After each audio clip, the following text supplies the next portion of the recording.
The UK National Screening Committee, or UK NSC, makes decisions about which conditions to screen the UK population for. Every 3 years they review their role and the processes they use for making their decisions. As part of the review, the UK NSC is holding a consultation so that interested parties can feed their views into the review process. Genetic Alliance UK will be responding to the consultation, and we would like to encourage as many of our members as possible to do the same. The last day to submit your responses is the 8th of July. To help, we've put together this information video.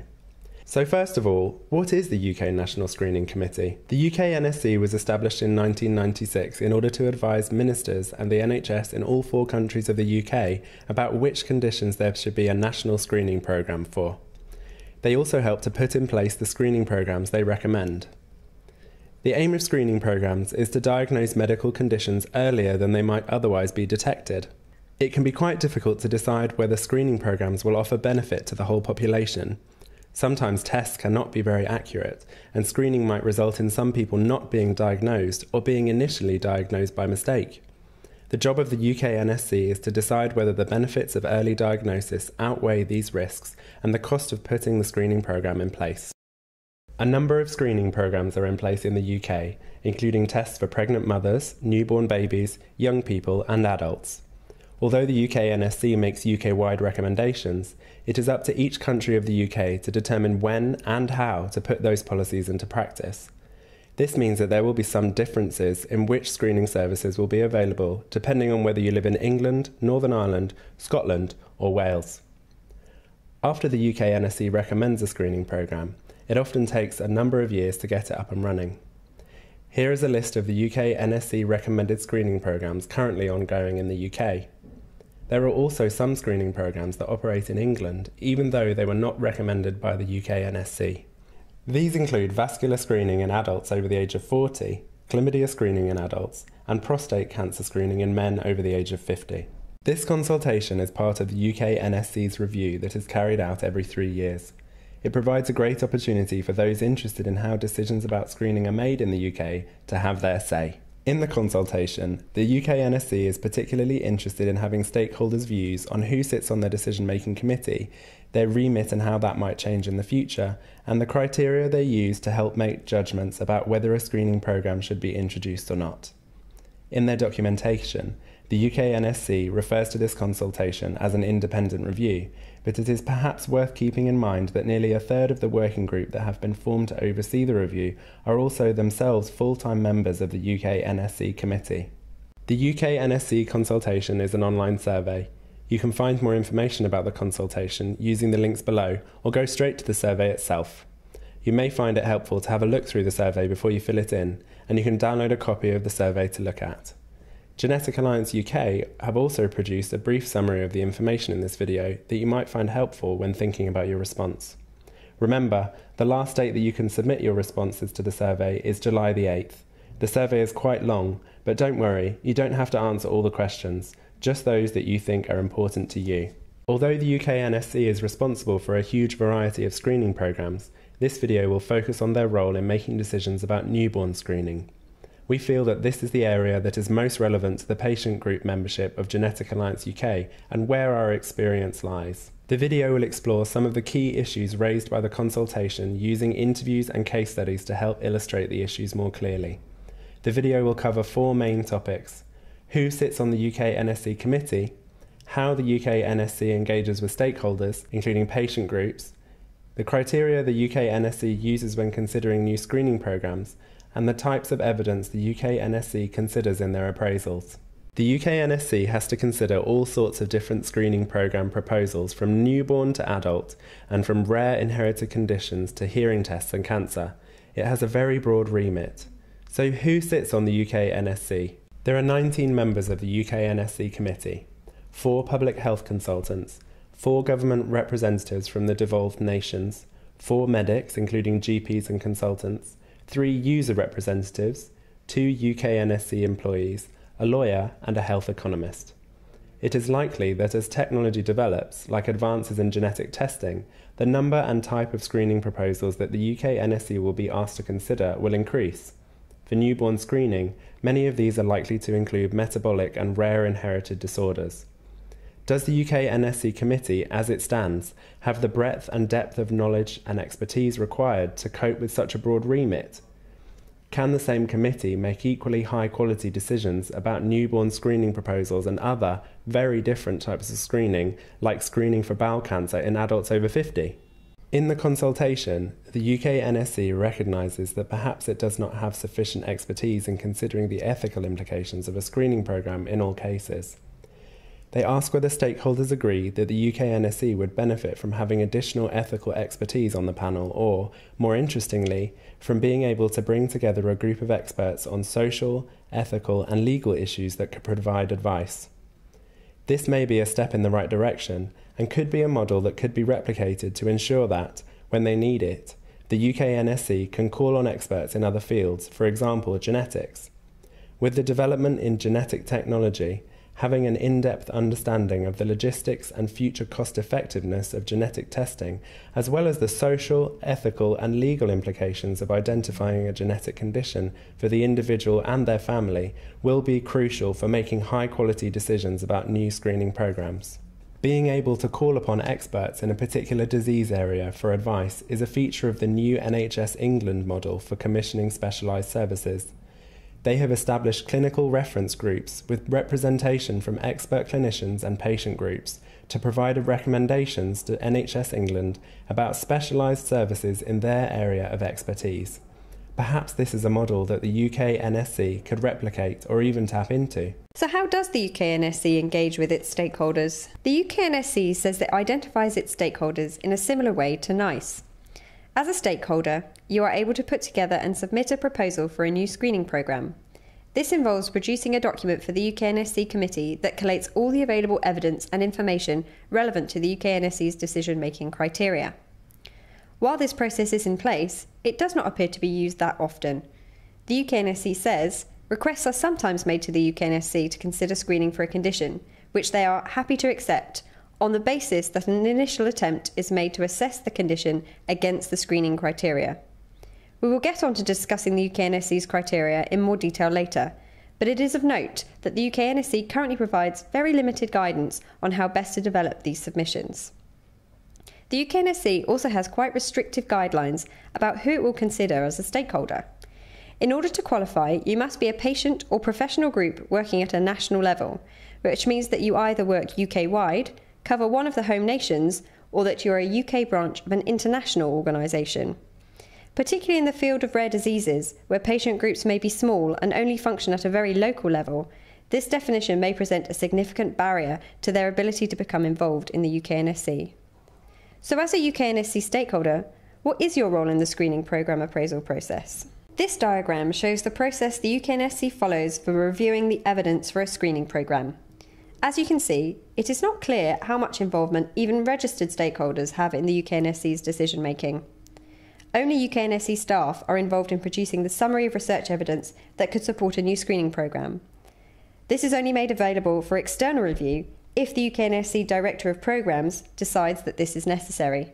The external review is then carried out by a single expert or academic in the field, appointed by the UK NSC. The external reviewer may choose to contact other relevant stakeholders to find out all of the information that they need. The external review report is then made available to stakeholders for 3 months and is put on the UK NSC's website. Only comments received from those that meet the UK NSC's criteria for being a stakeholder are guaranteed consideration. Others are considered, the UK NSC say, more circumspectly. UK NSC explained that the external review document will only be updated if significant new information has come to light, by which the UK NSC state as meaning usually peer-reviewed literature. The external review will be considered at the next UK NSC meeting. At present, these only take place approximately every 4 months. If a screening programme is recommended, it may take a number of years to implement. If a screening programme is not recommended, the committee agrees on when the programme should be next reviewed, but there is no set minimum timeframe for this. We're now going to hear from Pat Roberts, Executive Director of Save Babies Through Screening Foundation, who's going to talk about her views on the UK NSC's stakeholder engagement. We've got a real opportunity here to be involved as key stakeholders. That's not that in the past the National Screening Committee have not invited patient and patient organisations to become stakeholders. They have. But there is a difference between inviting people to becoming involved and actually engaging with patient organisations. And we all can engage as patient organisations.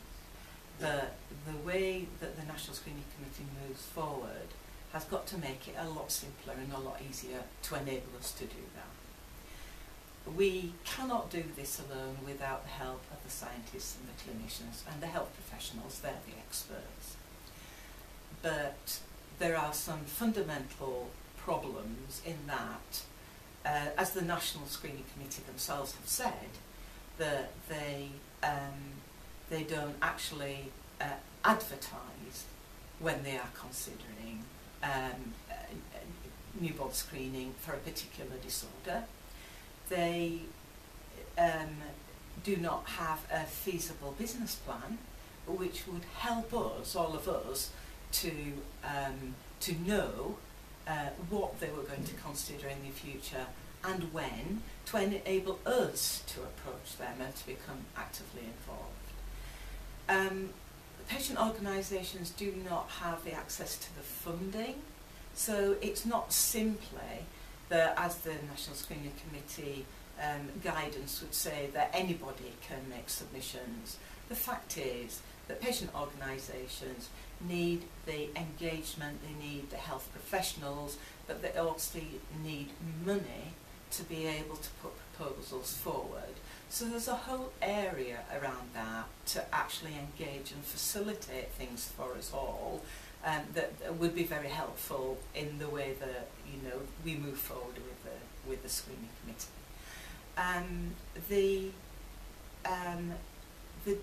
The decisions that are made, there is no real feedback to patient organisations on why a decision was taken not to accept something onto the screening programme.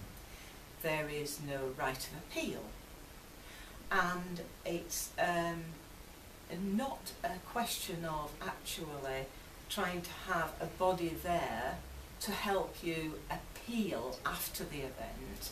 What we do really need is the expert body in advance of that process to make the recommendations. There are many parts of our National Health Service, NHS England, that do actively engage with their stakeholders and help them to be a key part of the decision-making process. The National Screening Committee does not do that. They could adopt some of the standards, the guidance, the recommendations of people like NHS England clinical reference groups, like NICE, who are really trying hard to involve patients meaningfully. And there is much more work around that the National Screening Committee can do as part of their own review of the way that they operate.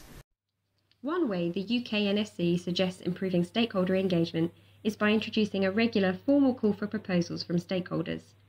This could be an effective way of enabling stakeholders to have their say on what screening programmes they think the UK NSC should consider. In order to ensure that this process would be equally accessible for all stakeholders, including small or poorly resourced patient groups, the UK NSC would need to provide sufficient support and guidance for stakeholders while they are putting their submissions together. A second proposal in the consultation is that the UK NSC holds a meeting with stakeholders at the end of every year to discuss and take questions on the work of the committee. Improving the communication between stakeholders and the UK NSC is certainly a step in the right direction, and it will be helpful when producing screening programme submissions to better understand how similar proposals have been appraised in the past. However, only discussing the outcomes of a decision-making process without involving stakeholders in the process itself seems to fall short of what would be described as true stakeholder engagement. Other bodies, such as the European Medicines Agency, NICE, and NHS England, all strive to involve stakeholders, including patient groups, throughout the decision-making process. Perhaps active communication by the UK NSC with stakeholders during the selection of screening proposals for appraisal, the appraisal process itself, and an opportunity for stakeholders to formally appeal against a decision made by the committee, would ensure that the patient and public voice was heard during the making of important decisions about screening. Another part of the UK NSC consultation are stakeholders to consider the criteria the UK NSC use for appraising screening programmes. In the consultation, the UK NSC point out that their criteria are based on guidance from the World Health Organization and are very similar to criteria used by other countries in Europe and across the world.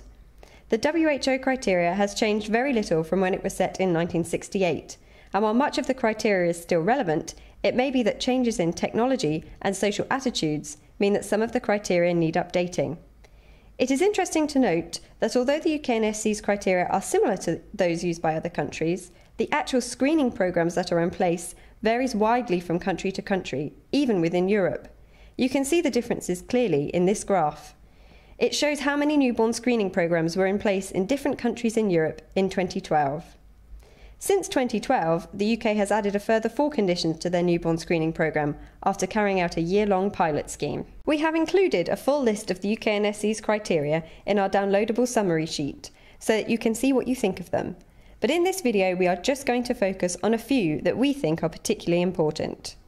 2 of the UK NSC criteria outline the need for an effective treatment to already be in place before a screening programme for that condition is even considered.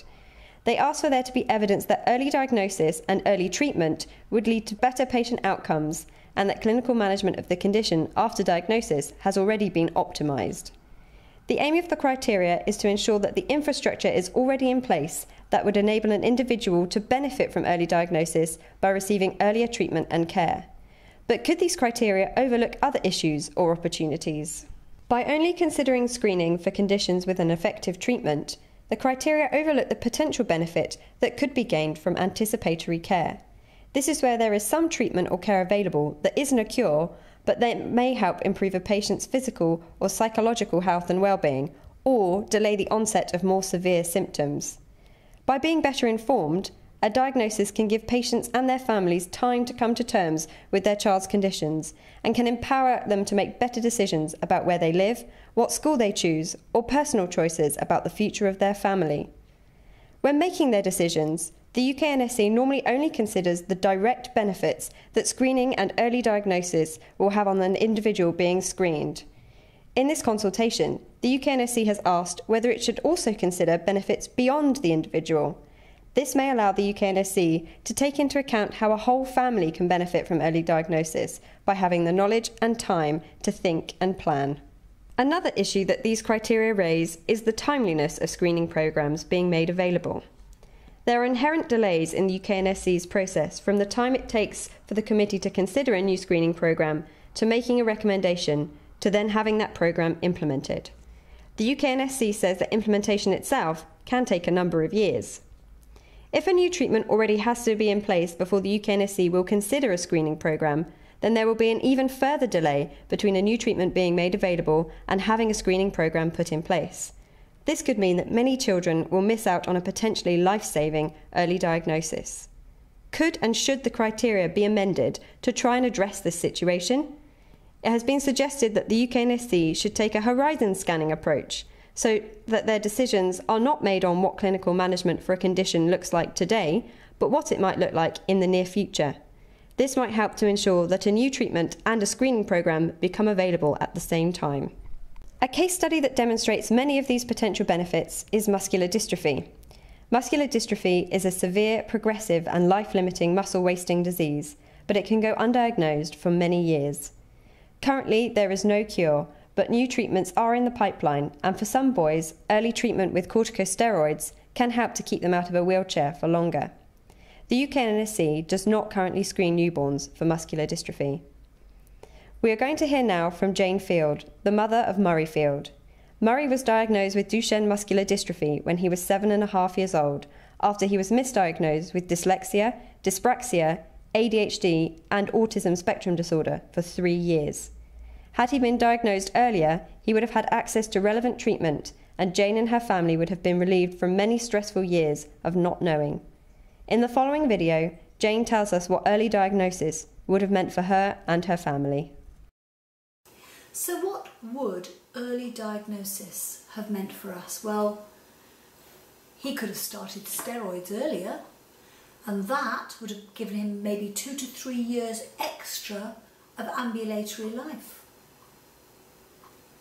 It would have given us time to plan our future and spend time when he could still walk, doing all the things that we now cannot do. So we were robbed of that. It would have given us more time to find an appropriate house. What actually happened is that we bought another house, and then of course after his diagnosis found that was completely inappropriate, and we had to buy another house. It would have directed us to more appropriate schooling for Murray and for better understanding of his behaviours. We wouldn't, you know, my biggest regret, we wouldn't have shouted at him so much just because we thought he was lazy. That's a big regret. And knowing that I wasn't a carrier would have enabled us to have another child more easily than the late diagnosis allowed us. So, yeah, if I gave you the other side to maintain a balanced perspective, what would it have meant to us if we'd been given the diagnosis early? So my first worry is, would I have bonded with my child? I have absolutely no idea. I think it can be quite hard to bond with your first child after a C-section anyway, but I have no idea. Would we have had better counselling? Well, the answer is we had little or no emotional or psychological support from a diagnosis at 7.5, so I don't think that would have made any difference. Would I have sat and watched my child and every stumble thought, oh gosh, that's the Duchenne muscular dystrophy kicking in? Again, I have no idea. Would we have been robbed with the bliss of the unknowingness of having a boy, a little baby, and not diagnosed till he was 4? Well, you know, let me tell you that the unknowing also left us with a lot of heartbreak and anguish. The unknowing was as bad as the knowing. So, overall, I think that early diagnosis is an important thing to do. The test at the moment is not 100% accurate, but hey, that's what they're doing now. And we have treatments on the horizon that, if we had early diagnosis, could be brought out, and that could help loads and loads of families. If we don't have a screening programme, we have no way of knowing which children may have or may not have this disease, and therefore prospective treatments that are coming will be delayed. We need to dovetail the two together. We need a test, we need treatments that can dovetail together quickly. The muscular dystrophy campaign has found that 82% of dystrophy families want this screening. So, the guilt of the times I had no understanding of Murray. Mummy, my legs are wobbly. Mummy, I can't walk so fast. Daddy, my skis are going the wrong way. The times we shouted, the lost times, because we lost time. We was robbed, as they say. And I don't think that's okay to happen, really. As I said, with possible treatments on the horizon, we need to work towards finding a most accurate test, ensuring that screening and imminent treatments dovetail together. Newborn screening for Duchenne is imperative. So what type of evidence does the UK NSC consider? The UK NSC's criteria are a very important part of the decision-making process. Equally as important are the types of evidence that the UK NSC will consider in order to judge a screening programme against those criteria. As we already heard, the UK NSC will only update their review document on a screening programme if new evidence has come to light, and only usually if this evidence comes from a peer-reviewed study. Another of the UK NSC's criteria says that there should be evidence that a screening programme is effective from high-quality randomised controlled trials. This would require, for example, blood spots being taken from a large number of newborns who were then randomly assigned so that some of the blood spots would be screened for a condition and some of them would not. The researchers would then be able to determine whether the newborns that had their blood spots screened for a condition benefited more than those that did not. Is this the best and most ethical way to test a new screening programme? What valuable evidence could having such strict evidence threshold mean the UK NSC misses out on? Setting up large randomised controlled clinical trials for rare diseases is impossible. There may not be enough people affected by the same condition, and often there will be insufficient funding to get support for a trial of any sort. In these situations, how can patient groups or clinicians go about generating the evidence that the UK NSC needs? The UK NSC recently added 4 new rare diseases to their newborn blood spot screening programme. It's interesting to note that the pilot scheme the UK NSC used to determine whether it was viable, effective and appropriate to screen for the 4 rare conditions did not use a randomised controlled trial. The pilot was funded by the National Institute of Health Research, Collaboration for Leadership in Applied Health Research and CARE South Yorkshire. The UK NSC provided funds to extend the pilot. Perhaps the UK NSC will need to consider securing funding for or directly funding more pilots such as this one in order to meet their evidence requirement for rare disease newborn screening programmes. A valuable type of evidence that is poorly considered by the UK NSC is qualitative data. When trying to make decisions about whether or not to introduce a new service, you need to be able to demonstrate that the benefits outweigh the risks and that the benefits justify the cost. The perspective of patients and their families is vital evidence when trying to weigh up these issues. Speaking to people that have personal experience of a condition, of a late diagnosis, or who were involved in a screening programme can provide an invaluable insight. However, unless they are taken from published, peer-reviewed studies, the testimonies of patients, their families, or even expert clinicians in the field will struggle to be heard by the UK NSC. Is this right, or should the UK NSC be able to consider qualitative evidence submissions from patients, their families and carers, as well as expert clinicians? This would bring the UK NSC in line with bodies such as NICE. We're now going to hear from Nick Mead, Director of Policy at Genetic Alliance UK. The 13th screening criterion in the list of criteria for the UK NSC is that there should be evidence from high-quality randomised controlled trials that the screening programme is effective in reducing mortality and morbidity. Now, there's a threshold of evidence that we can talk about when we decide whether or not a treatment is effective or not. The randomised controlled trial is the second tier of that evidence. It's right near the top of the hierarchy, just below a meta-analysis of more randomised controlled trials.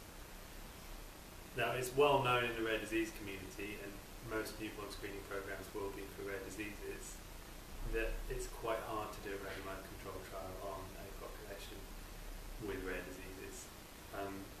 In fact, most organisations that we know that control access or make decisions on the delivery of medicines for rare diseases or treatments for rare diseases have decided that they could consider evidence outside of that high threshold. So the European Medicines Agency is talking about adaptive licensing now, and it's talking about how they can do studies in populations that aren't randomised and aren't in a clinical trial.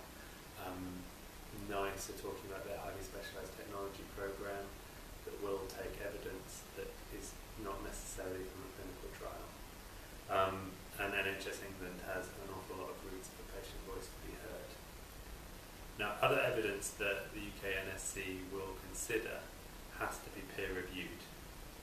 So this is another difference from those other organisations I just talked about. Because really, how often does a patient organisation ever peer-review its opinion on things? Very rarely. All of those organisations, NICE, the European Medicines Agency, NHS England, will hear what a patient has to say about a treatment and will consider that as patient experience that needs to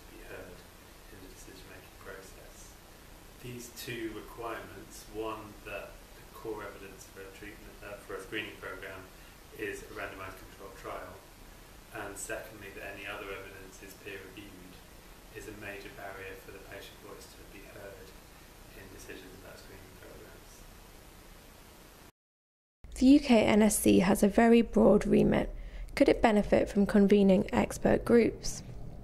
Stakeholder engagement at the UK NSC is lagging behind other national bodies making decisions about healthcare. How could this be improved? Some of the UK NSC's appraisal criteria may not be working in the best interests of patients and the public. Does the treatment always have to be in place for early diagnosis to make a difference to that individual or their family? Is it right that there should be a delay between treatment becoming available and a screening programme being put in place? The UK NSC only considers peer-reviewed literature. It is the only type of evidence that could help the UK NSC make informed and accurate decisions about a screening programme. We hope that this video has provided you with sufficient information to respond to the consultation. You can do this by accessing the websites detailed on this page, and you must do so before the 8th of July. This information video was produced by Genetic Alliance UK in collaboration with Muscular Dystrophy Campaign and Save Babies Through Screening Foundation. This project was supported by Genzyme.